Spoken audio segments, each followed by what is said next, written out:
Sofia Pablo nabatikos dahil sumawsaw sa PBB eviction.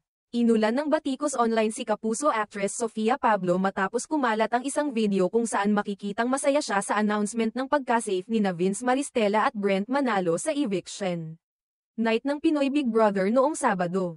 Ayon sa ilang netizens, ang reaksyon umano ni Sofia at ng ilang Kapuso personalities ay tila pagdiriwang din ng pagkaka-evict nina Michael Sager at Emilio Daez. Kahit malinaw naman sa naging pahayag ni Sofia na ang tuwa niya ay para kay Vince, na matalik niyang kaibigan, hindi pa rin ito sapat para mapigilan ang pambabatikos. Sa isang comment, sinabi niya, "You'll get it when it's your bestest friend who gets saved from eviction," na para sa kanya ay patunay lang ng suporta sa kaibigan.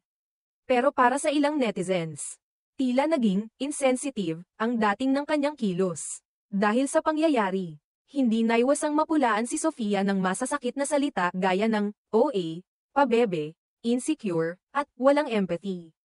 May ilan pang ang naglabas ng mga hinala na baka isa raw si Sofia sa tinutukoy ni Michael Sager na Kapuso artist na hindi umano siya feel o tinanggap ng maayos.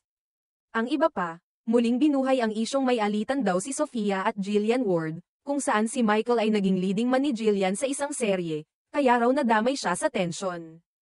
Isang dagdag pa sa kontrobersya ay ang isyu ng di umano'y pagbura ni Sofia ng kanyang tweet.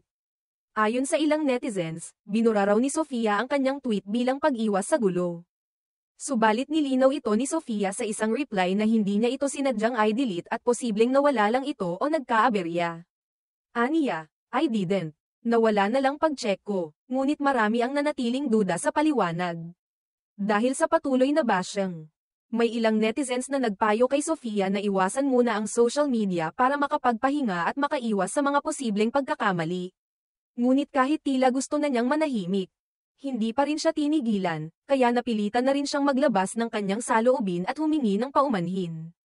Sa kanyang post, sinabi ni Sofia, "First of all, sorry to everyone I offended. I had no intentions on being insensitive." Sinundan pa niya ito ng isang matapang na pahayag na tila tugon sa mga patuloy na bumabatikos sa kanya. "For years, I've stayed silent when people called me insecure or accused me of things. But this time, it's too much. To everyone calling me insecure, you didn't live it. You weren't there. You don't know.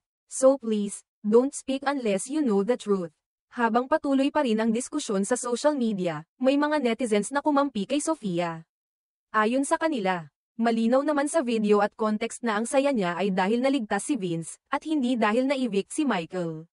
Para sa kanila, hindi na dapat humingi ng sorry si Sofia sa bagay na wala naman siyang masamang intensyon.